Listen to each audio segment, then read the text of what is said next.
Zacarías capítulo 14. Antes de empezar este pasaje, ya lo hemos leído, es un pasaje dificultoso y ambiguo. Tenemos que tener algunas cosas en claras, ¿no? Porque hay muchas interpretaciones sobre este capítulo.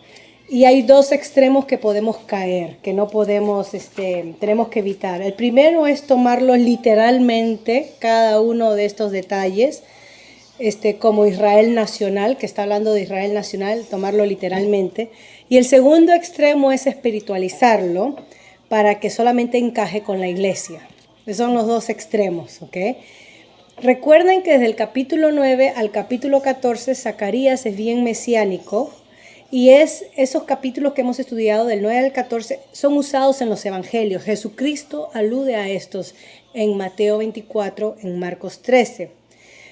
Y sí tiene un sentido que el libro apunta como hacia el final, algo que sucederá en el final. Ahora, es interesante que los autores del Antiguo Testamento, como Zacarías, estos profetas, usaron eventos pasados y presentes para hablar de algo que vendrá. El cuándo es el que no sabemos. No sabemos cuándo vendrán. Recuerden que a nuestro Señor Jesucristo le preguntaron en el discurso del Olivet, ¿cuándo sucederá el fin de todas estas cosas? Cuando nuestro Señor Jesucristo predijo la destrucción del templo, ¿y cuándo será señal de la restauración de Israel y la señal de tu venida? Y nuestro Señor Jesucristo respondió, nadie sabe ni aun los ángeles en el cielo cuando venga ese gran día del Señor. O sea que nosotros no debemos de meternos en detalles y perdernos en los detalles tratando de explicar el cuándo, porque si nuestro Señor Jesucristo no nos da el cuándo, ni las Escrituras nos da el cuándo, entonces nosotros no debemos de hacer eso. Entonces tenemos que entender que Zacarías habló para una audiencia de su tiempo, post-exilio, regresando del cautiverio. Y al regresar del cautiverio hemos dicho que la gente se sintió derrotada, desmotivada, porque al ver las ruinas de su ciudad sagrada y del templo, dijeron, ¿dónde están las promesas de Dios? De Jeremías, de Isaías, que hablaron sobre una restauración, que Dios volverá a este lugar y se restaurará. ¿Dónde está eso si todo lo que vemos es ruina? Entonces Zacarías habla a ellos y les apunta a un futuro glorioso que Dios va a cumplir, que Dios no se ha olvidado de su pueblo. Pero tengamos cuidado, nuevamente vuelvo a decir, de no tomarlo literal, como que literalmente va a suceder, porque ya hemos visto que en la historia de Israel sí se restauró el templo. Herodes lo puso más glorioso, trató de ganarse el pueblo judío políticamente, haciéndolo más glorioso, haciéndose él el Mesías o el rey de los judíos. Y los judíos, por conveniencia de aquel tiempo y tener paz y tranquilidad, aceptaron ese gobierno pagano de Herodes. Pero después nuestro Señor Jesucristo en Mateo 24, como les venía diciendo, y ya desde antes anunció que a Dios no se le va a adorar en un lugar específico, como Jerusalén, como antiguamente lo era, la capital central de la adoración. Pero a Dios se le iba a adorar, esto le dijo a la mujer samaritana, los que adoran en espíritu y en verdad, porque Él iba a empezar algo nuevo, un nuevo pacto, y la adoración iba a cambiar, ya no iba a ser centralizada en un lugar. Entonces, cuando Él dice que no quedará piedra sobre piedra, y después habla que se levantará nación contra nación, ahí vamos a ir en este pasaje, y hablan guerras, pestes, vemos este pasaje que encaja ahí, pero todavía no será el fin. Aún no será el fin. Entonces nuestro Señor Jesucristo apuntó al fin de cuando las cosas sean consumadas y todo, Dios ponga en orden todo. Todo lo que Él prometió, ven en orden y no sea un orden parcial como en tiempos de Nehemías y Esdras, pero un orden completo. Y ya no estamos hablando de una ciudad o un templo, pero ahora estamos hablando de toda la tierra que será renovada y transformada. Y Pablo habló de estos en Romanos 8. Pedro habló de estos en sus epístolas, sobre la tierra será renovada y pasada por fuego. Juan habló de nuevos cielos, nueva tierra. Entonces, el plan de Dios no es restaurar un pedazo de tierra y regresar a su pueblo al pedazo de tierra, pero el plan de Dios siempre ha sido restaurar a la humanidad a través de Israel. Y como Israel fracasó, ahora a través de Jesucristo, y ya no Jerusalén, pero ahora toda la tierra será su templo, toda la tierra será llena de la gloria de Jehová. ¿Okay? Hacia allá apuntamos. Entonces yo estoy usando muchas escrituras al hablarles a ustedes para poder entender este pasaje ambiguo y no caer en esos dos extremos. ¿Okay? Entonces no podemos nosotros usar, por ejemplo, nuestros eventos futuros para leer Zacarías 14, porque los que entendieron este pasaje no tenían el periódico que nosotros tenemos. Hay que tener cuidado. ¿Okay? Pero sí sabemos que al final de la historia Dios va a completar su obra, ¿no? Dios en nuestro tiempo. ¿Okay?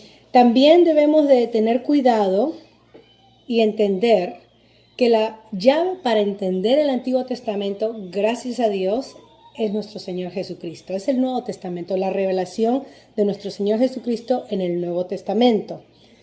¿Okay? Aunque el punto histórico es ambiguo, no sabemos el cuándo, nuestro Señor Jesucristo habló también sobre que Dios reina y Dios es soberano y completará la historia, su historia.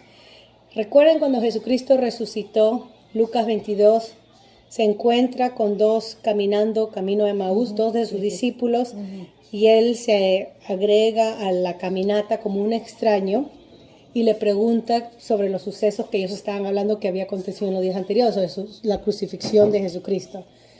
Y le dicen, ¿cómo? ¿No te has enterado de lo que ha sucedido? Y Jesucristo le dice, no, díganme. Y ellos comienzan a contarle. Y dice que de ahí nuestro Señor tomó la palabra y comenzó a explicarle desde el Antiguo Testamento, los profetas, la ley, los salmos, todo el Antiguo Testamento, cómo todo el Antiguo Testamento apuntaba a ese evento histórico de la humanidad sobre la muerte del Mesías. Y seguro que nuestro Señor Jesucristo usó Zacarías para hablarles y hacerles entender, todo esto Dios ya lo había dicho a través de sus profetas a su pueblo y ahora se ha cumplido delante de ustedes. Entonces, para poder entender el Antiguo Testamento es importante recordar a Cristo, la obra de nuestro Señor Jesucristo, ¿okay? Y más cuando estos pasajes son mesiánicos. ¿Okay? Entonces, tengamos cuidado y no ser muy dogmáticos o imponer nuestra interpretación personal, porque muchas veces eso es lo que hacemos, ¿no? Somos influenciados por teorías o las denominaciones donde venimos e imponemos. Okay. Vamos a ver entonces Zacarías 14 en una forma global, porque hoy es el final del capítulo. Y van a ver ustedes que Zacarías 14 nos da una figura de la victoria de los hijos de Dios en la historia. Que la victoria de los hijos de Dios en la historia. Y el enfoque acá es Dios, el Padre. Y habla sobre una época, un tiempo ideal, ¿no? Algo se va a cumplir. Se usa literatura apocalíptica, mucha literatura apocalíptica, y es ahí donde vemos la semejanza con el libro de Apocalipsis, para darnos sobre la escena de este futuro glorioso que se describe, claro, en términos comunes del pueblo de Zacarías, de tiempo de Zacarías. ¿Okay? Esto es lo que ellos entendían, un futuro glorioso. Al describir a las personas de esta época, no se le puede describir un futuro glorioso en la forma como nosotros describiríamos. Entonces, por eso hay que entender cómo ellos, los primeros oidores, entendieron ese futuro glorioso para poder nosotros entender. Los primeros 5 versículos enfatiza que Dios pelea por su pueblo. Y esto es parte de la historia de Israel. Que esta es parte de la historia de Israel. Desde Génesis, cuando Dios llama a Abraham, y Abraham tuvo que pelear con los moabitas, Abraham tuvo que rescatar a Lot. Vemos el desarrollo, ya cuando se constituye una nación, cuando Dios los saca de Egipto, cuando Dios derrota a los egipcios, cuando Dios los introduce en la tierra, derrota a las naciones. Vemos Dios peleando por su pueblo. Y la figura que se usa en el Antiguo Testamento para hablar de Dios peleando por su pueblo, no podemos tomar esto literal, esta es una figura, es que Dios es un guerrero. ¿Ok? Imagínense ustedes, Él es un guerrero yendo adelante, peleando y destruyendo a todos los enemigos de su pueblo que eran enemigos de Él. Esa es la figura que se utiliza para poder entender. ¿Ok? Entonces, acá en este capítulo se usa eso para decir que Dios va a pelear por su pueblo, que Dios va a actuar a favor de su pueblo. Ahora, también se habla que Dios ha juzgado y ha dispersado a su pueblo, como hemos visto en el capítulo anterior. Dios ha juzgado y ha dispersado a su pueblo, pero ahora los va a restaurar. Los va a restaurar y los va a poner en su lugar, en su tierra. Ahora, eso no podemos tomarlo literal, pero les va a dar su lugar, su tierra. ¿Okay? Para los judíos de ese tiempo eso significaba que Dios iba a restaurar lo que había sucedido por el cautiverio a Siria, primero con las 10 tribus del norte, y a Babilonia. Y es por eso que se usa esta frase común que nuestro Señor Jesucristo lo usó, que Pedro lo usó, y es el día del Señor. ¿Ven esa frase ahí, versículo 1? El día de Jehová viene, el día del Señor. Esas frases que usa Jesucristo, Pablo, Pedro, Juan sobre el día del Señor tiene que ver con el Antiguo Testamento. Y está hablando del día, en el Antiguo Testamento se refiere al día de juicio o al día de la restauración, dependiendo del contexto. ¿Okay? Dependiendo del contexto a cuál nos estamos refiriendo.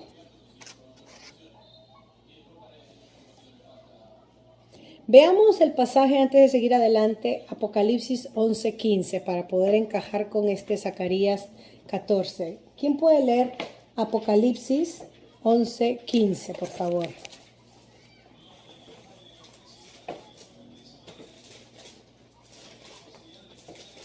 Para tenerlo ahí como un paréntesis. Gracias, Olivia. El séptimo ángel tocó la trompeta y se levantaron grandes voces en el cielo que decían: el reino del mundo ha venido a ser el reino de nuestro Señor y de su Cristo, y Él reinará por los siglos de los siglos.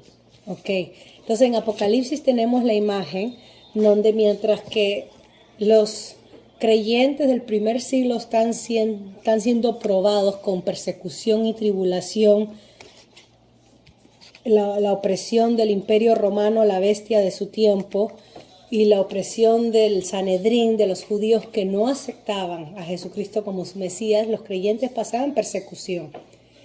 En ese mensaje se les presenta: manténganse firmes porque Dios ya reina. Dios ya está gobernando sobre la tierra, es solamente por un poco de tiempo que hay que pasar por estas tribulaciones. ¿Okay? Entonces, el sentido es que Dios es soberano, siempre lo ha sido. No es que Dios llegó a ser soberano cuando Cristo ganó la batalla en la cruz. Dios siempre ha sido soberano, sino que como nosotros lo entendemos, es que la victoria que nuestro Señor Jesucristo efectuó en la cruz fue a nuestro favor. O sea, no le quita ni le hace más a Dios, es para nosotros, para nuestro beneficio, para que nosotros podamos entonces heredar su vida, su justicia, su gloria con Él, y así ser rescatados de las fuerzas del mal, del pecado, ¿no? De la vida que nos arrastra en contra de Dios, etc. Entonces, versículo 2 dice que Dios ha reunido a las naciones para que peleen contra Jerusalén. Nuevamente el énfasis, no queremos perdernos, es Dios en control de la historia. Es el énfasis que se está dando. Y esto es lo que podemos ver en diferentes pasajes del Antiguo Testamento.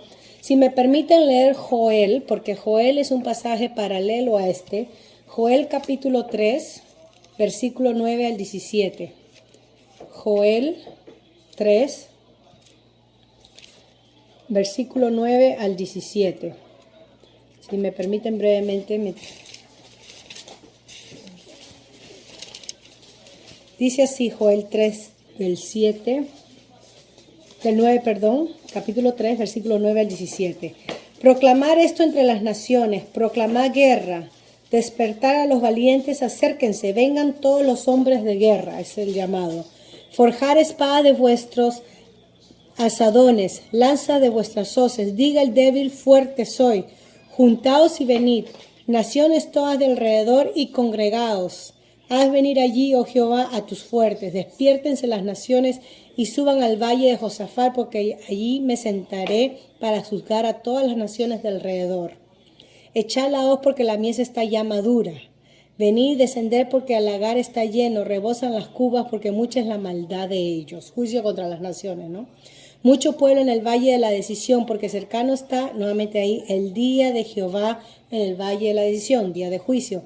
El sol y la luna, este lenguaje apocalíptico, se oscurecerán, no podemos tomarlo literal, y las estrellas retraerán su esplendor, este es lenguaje apocalíptico. Y Jehová rugirá desde Sión, se usa la imagen de Dios como un león, Dios no es león, pero es otro lenguaje simbólico, y dará su voz desde Jerusalén y temblarán los cielos y la tierra, pero Jehová será la esperanza de su pueblo y la fortaleza de los hijos de Israel. Nuevamente Dios a favor peleando por su pueblo. Y conoceréis que yo soy Jehová vuestro Dios, que habito en Sión, mi santo monte, y Jerusalén será santa y extraños no pasarán más por ella.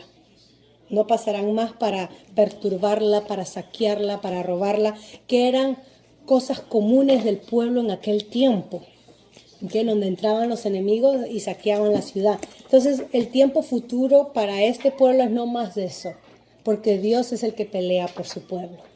¿Okay? Eso era el diario de ellos. Ahora, Dios dice que llama a las naciones para combatir contra Jerusalén, ¿no? Y esto es recordando la historia, porque eso es lo que sucedió.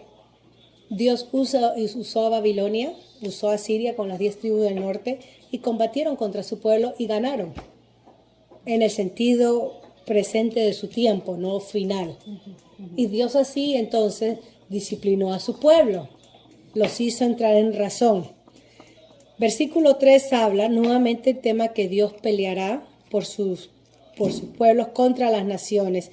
Y se habla de un día de batalla. Apocalipsis, en su lenguaje, usa estos términos del día de batalla en el valle de Jezreel, un valle muy fructífero, muy verde, donde se reunían para pelear. Era un valle donde ahí sucedían las guerras. Entonces, acá Zacarías, mucho tiempo antes de Juan, habla sobre días de batalla, días de guerra. ¿Okay? Y Dios entonces, desde el versículo 4 en adelante, vuelve a hablar que Dios afirmará sobre su monte. ¿Okay? Habla que el monte en dos se abrirá. No sabemos a qué se refiere, no podemos perdernos en los detalles. ¿Okay? Tratamos de sacar el panorama, lo importante, que va a haber como un terremoto como en el día del rey Usías, se habla ahí. ¿Okay? Y huirán, versículo 5, huirán y vendrá Jehová mi Dios y con él todos los santos. Jesucristo habla algo en Mateo 24 cuando habla sobre la desolación del lugar santo. Y él dice, los que estén en la azotea, se recuerdan, los que estén en el campo, no regresen, pero huyan, salgan. Y claro, nuestro Señor Jesucristo aplicó pasajes del Antiguo Testamento para referirse a la destrucción de Jerusalén. Cuando Roma, en el año 70, después de Cristo, invade Jerusalén, toma el templo y lo destruye y lo desola y hace blasfemia en el templo, etc.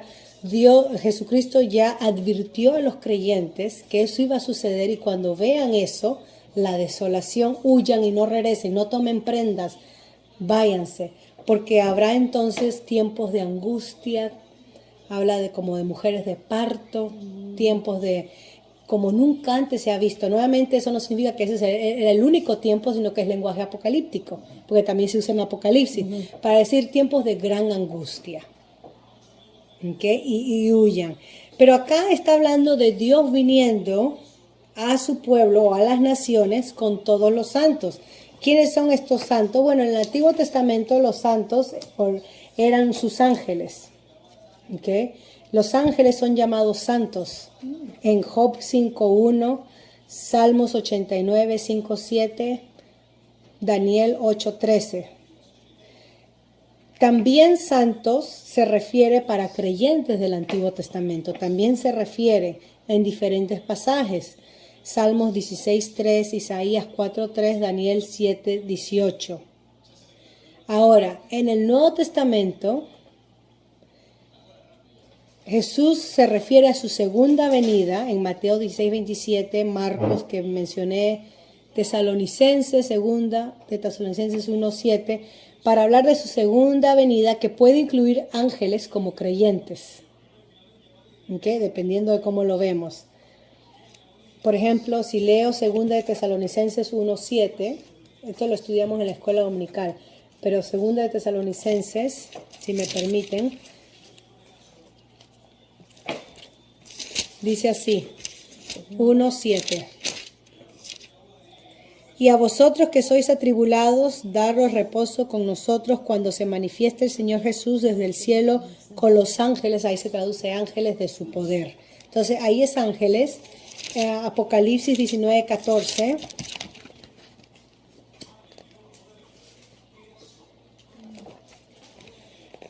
Y los ejércitos celestiales, nuevamente ángeles, vestidos de lino finísimo, blanco y limpio, le siguen en caballos blancos. Que cuando venga el Señor, aludiendo, cuando venga el Señor vendrá con sus ángeles. Y esto es algo interesante porque en el Antiguo Testamento hubo un episodio cuando Elías estaba, ¿se recuerdan? Al final, cuando Elías estaba con su siervo, Eliseo, y vieron acampar los enemigos contra la ciudad. Y tenía miedo Eliseo y le dijo, ellos son más que nosotros somos dos. Y Elías entonces ora, esto está en Reyes, ¿no? Elías, el primer rey, Elías ora y dice, Señor, abre los ojos. Y dice que Dios le abrió los ojos a Eliseo y vio una multitud mucho más grande que el ejército de los hombres, de ángeles alrededor de ellos. Y eso es lo que nosotros no vemos el mundo espiritual de Dios, que está en otra dimensión, pero que está acá presente. Entonces, cuando Dios abra el telón, veremos todo eso. Veremos la conclusión de la historia, veremos a Dios y veremos a sus santos alrededor. Los mismos que se hicieron presentes cuando nuestro Señor Jesucristo nació en Betlehem. Y los pastores estaban acampando y se iluminó el cielo y ahí estaban. No es que aparecieron, siempre estaban ahí, sino que fueron abiertos sus ojos y vieron el mundo espiritual. Y huestes celestiales cantando Hosana, Hosana. A los pastores, Entonces la idea es que cuando venga nuestro Señor en su venida, en su segunda venida, se abrirán nuestros ojos y veremos sus huestes viniendo con Él. La realidad del mundo espiritual se hará visible ante nuestros ojos. Es la idea. Así como lo fue en el Antiguo Testamento en porciones, con la venida de nuestro Señor Jesucristo, su nacimiento fue visible, así será. ¿Okay? Y entonces habla, ya vamos a terminar porque habla versículo 6 sobre... Versículo 6 habla sobre la diferencia de claridad, oscuridad en el día, que no será ni de día ni de noche, habla de la tarde, ¿no? Hablan de aquel día, y todo eso nuevamente no podemos perdernos en detalles a lo que se refiere, pero está hablando de un día especial, conocido para el Señor, ¿no? Un día especial. Apocalipsis habla de que no más brillará el sol, porque Dios será nuestro sol. Y estamos hablando de una nueva tierra, un nuevo cielo que no sabremos cómo será. Solamente será algo glorioso y espectacular, difícil de describir. ¿Okay? Versículo 8 habla sobre estas fuentes de agua viva que ya hemos visto, que saldrán de Jerusalén para dar vida. Recuerdan que Génesis 2:10 habla de esto. No solamente de vida física, pero vida espiritual. Y estas aguas son interesantes. Ya hemos visto los pasajes en La semana pasada hablamos sobre las fuentes de agua viva. Cuando Jesucristo, ¿se recuerda cuando le leí ese pasaje de Juan 7:37, cuando Jesucristo habla de que venir a mí, tomar aguas de vida? ¿Se recuerda cuando nuestro Señor Jesucristo, en Juan me referí? Él lo dijo durante la fiesta de los tabernáculos. Cuando uno ve, Juan habla sobre las 7 fiestas de los judíos, y eso, cuando él dice que el que cree en él correrán de su interior ríos de agua viva, lo dijo en la fiesta del tabernáculos. En la fiesta de los tabernáculos, que el pueblo recordaba cuando vivió y acampó en el Sinaí, en el desierto, en carpas, dependiendo de Dios, de su alimentación, de todo dependía de Dios, el maná, el agua. Entonces esa fiesta era para que conmemorar cómo Dios los protegió, los trajo en el desierto, y así Dios también traerá a su pueblo, ¿no? Que la presencia y la protección de Dios está garantizada sobre su pueblo cuando su pueblo está debajo de su amparo. Bueno, durante esa fiesta en el templo, cuando se ofrecían los sacrificios, se echaba de la fuente de Salomón agua, se vertía en el altar agua, para simbolizar y apuntar a esa agua que se refiere en Génesis, cuando habría el manantial de agua viva, para apuntar a lo que Dios había dado al hombre de él ser la fuente de vida para la humanidad. En Apocalipsis también habla de aguas de vida, hablando que Dios es la fuente de vida para la humanidad. Y Jesucristo entonces toma esa alusión para decirse: yo soy esa agua vida. Acá Zacarías menciona la fiesta de los tabernáculos. O sea, cuando nuestro Señor Jesucristo hizo eso en Juan 7:37, estaba aludiendo a este pasaje de Zacarías, porque él usó aguas vivas, ¿no?, el término, para hablar de él. Y entonces cuando ustedes ven el pasaje del capítulo 14, en el versículo 18, la parte final dice: sobre ellos no habrá lluvia, aquellos que no suben a Jerusalén, los pueblos que no suben a Jerusalén a celebrar. ¿A celebrar qué? A celebrar la fiesta de los tabernáculos. Versículo 9, no subieron para celebrar las fiestas de los tabernáculos. ¿Ven ahí que se menciona la fiesta de los tabernáculos? En el versículo 16, que tampoco subieron para adorar y celebrar la fiesta de los tabernáculos, donde se conmemoraba este evento histórico de Israel sobre la protección de Dios sobre su pueblo. Y en un sentido apuntando que Dios quiere proteger a la humanidad, que Dios está a favor de la humanidad si viene a morar bajo su protección. Si se someten bajo su protección, podrán entonces tomar de esas aguas vivas. Pero si no vienen y no celebran y no se someten bajo la protección de Dios, obviamente no van a poder celebrar nada. Entonces nuestro Señor Jesucristo nuevamente aludió a este pasaje.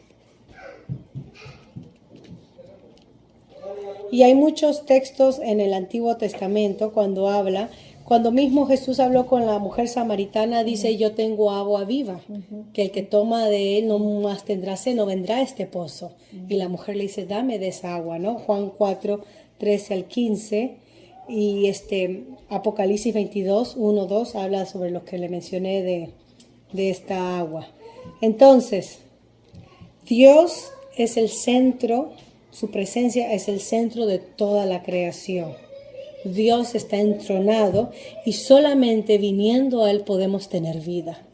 Si no vengo a Él, no voy a tener vida. Y Jesucristo personalizó eso diciendo: yo soy. ¿A qué se referían estas escrituras? Ok, estamos terminando.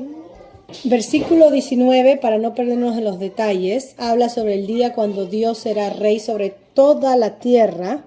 Ya no sobre Israel, pero sobre toda la tierra. ¿Okay? Y hemos visto en Zacarías 9:9 que Dios será rey a través de la figura de su Mesías. Eso ya lo hemos estudiado.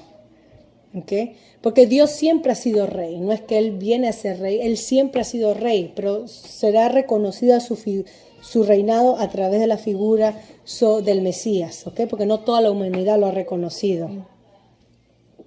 sobre toda la tierra, el reino universal de Dios, ¿ok? Y sobre aquel día, nuevamente habla aquel día.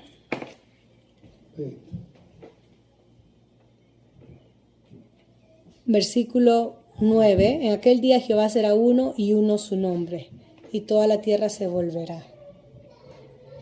¿Ok? Este es un énfasis a regresar a la adoración verdadera a Dios. No sabremos cómo esto será en el versículo 9. Versículo 9. Y habla entonces, versículo 10 al 11, que la tierra cambiará. Y se dan ahí detalles que lo más seguro que los primeros oyentes entendían. Que no habrá más maldición porque el pueblo habitará en seguridad. Ven ahí versículo 11.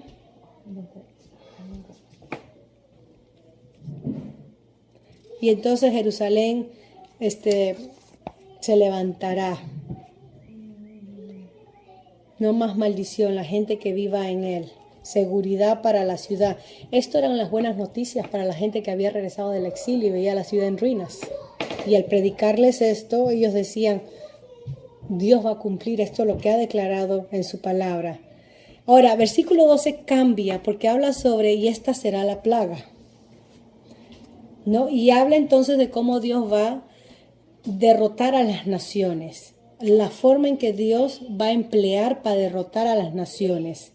Así como lo hizo contra Sennacherib, en 2 Reyes 19:35, habla que el ejército de Asiria quiso atacar a Jerusalén y acampó alrededor de la ciudad de Jerusalén.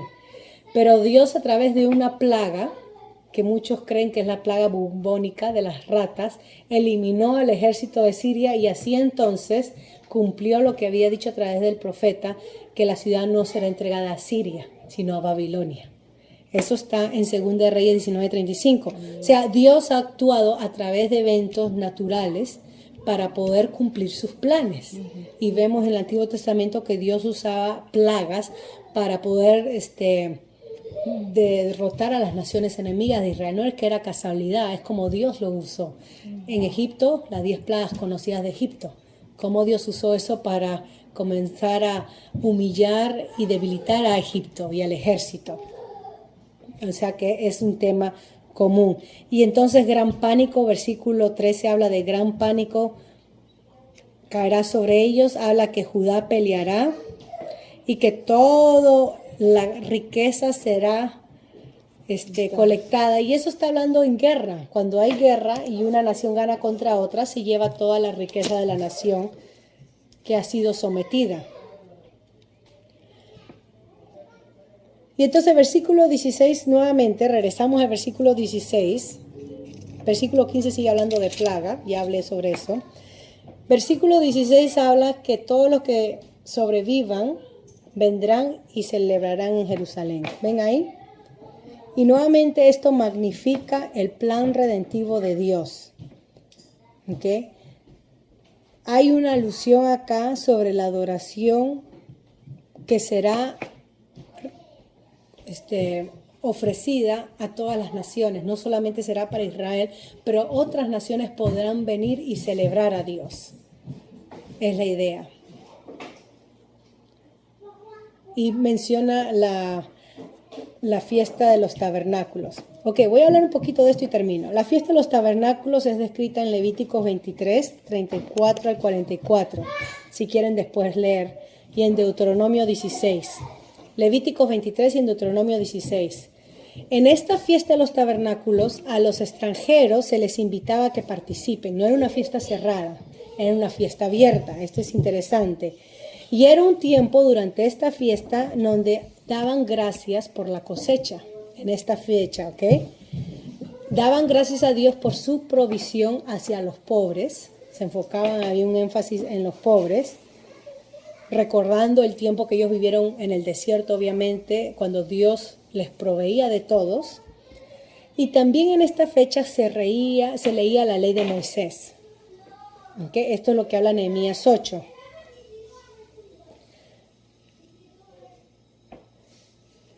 Ahora, durante esta fecha del tabernáculo, el agua viva era importante porque apuntaba ahí, que Dios es la fuente de agua viva, Dios es la fuente de fortalecimiento espiritual, que ahí apuntaba.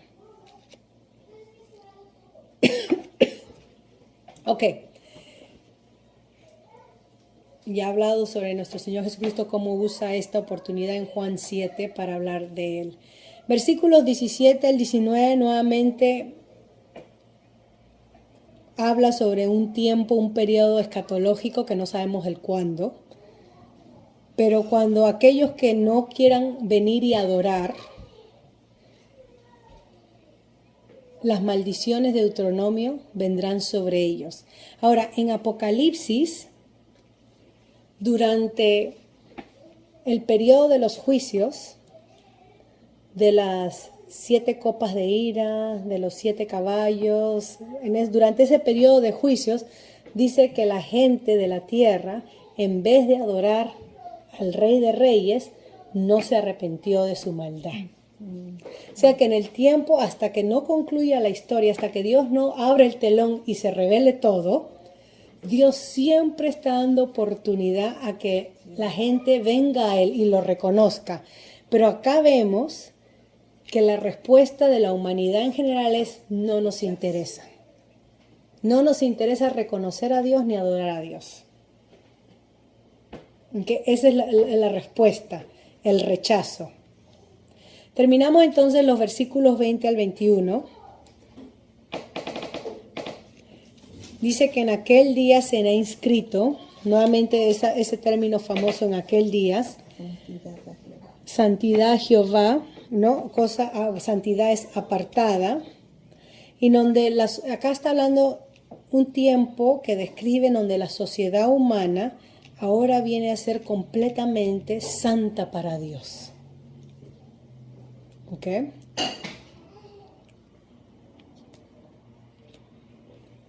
El sumo sacerdote tenía la insignia sobre su cabeza, la mitra, que decía santo para Jehová. Eso es lo que tenía sobre su cabeza. Pero acá entonces vemos que va a afectar a la humanidad.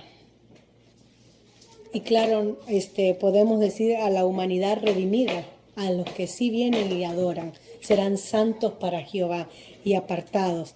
Entonces termina el versículo 21 diciendo que no habrá más mercader en la casa de Jehová de los ejércitos. Recuerden en tiempo de nuestro Jesucristo y antes en tiempo de Zacarías, una vez que el templo se levantó, negociantes en la casa de Dios, oprimiendo al pueblo nuevamente, regresando a lo mismo. Y Jesucristo vio eso. En vez de ser casa de adoración que atraiga a la gente y no haya diferencia entre clases sociales, no, haciendo dinero de las cosas de Dios. Y es donde Él tira las mesas y todo eso. Pero dice que en aquel día no sucederá eso. O sea que aunque nosotros vivamos en el tiempo de la historia donde se hace dinero con las cosas de Dios y mercado de las cosas sagradas, y eso lo vemos nosotros hoy en día en nuestro medio, dice que en el día glorioso Dios terminará con eso. No más mercado ni negocio con las cosas santas de Dios. ¿Okay? Es lo que se usa para hablar en la corte del templo de los gentiles en tiempo de nuestro Señor Jesucristo. Ok, ahí termino. Hemos visto cómo y por qué las profecías de Zacarías han influenciado a los escritores del Nuevo Testamento. Porque cuando Juan habla de su visión, cuando Pedro describe, cuando Pablo habla en Romanos 8, toman de los profetas. Es la revelación de Dios siendo complementada. No son revelaciones nuevas, con mensajes nuevos, no tienen nada que ver, son revelaciones que complementan algo que Dios ya ha hablado años antes a través de sus profetas. Cuando Jesucristo habló sobre el final, la destrucción del templo y el final del tiempo, sobre su segunda venida, nuevamente habló de las profecías, no dijo nada loco, ni se imaginó, ni vio las estrellas, a ver qué dice, no, habló sobre lo que ya estaba escrito. Y podemos entonces concluir con Zacarías 14 diciendo, Dios es soberano sobre la historia, Dios peleará por los suyos, siempre lo ha hecho y siempre lo hará, no hay nada que temer. Dios traerá a conclusión a la historia. Dios abrirá el telón de la historia y nos hará ver, así como Eliseo, Dios viniendo con sus ángeles. Veremos entonces la realidad del reino de los cielos en nosotros, en medio de nosotros, Dios efectuando el cambio. Y Pablo dice que eso será como un abrir y cerrar de ojos, inmediatamente la transformación. Y veremos entonces la realidad de todo esto de lo que estaba escrito. Entonces, ¿cuál es el mensaje para nosotros? Confiar, velar, estar firme.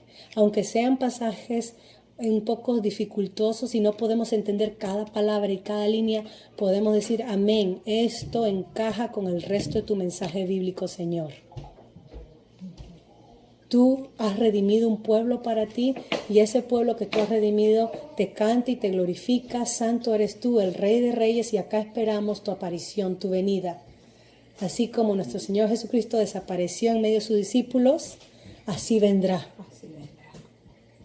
Así vendrá para poder entonces estar con Él en su presencia eternamente. Terminamos ahí, la próxima semana empezamos con nuestro tema de Eclesiastés.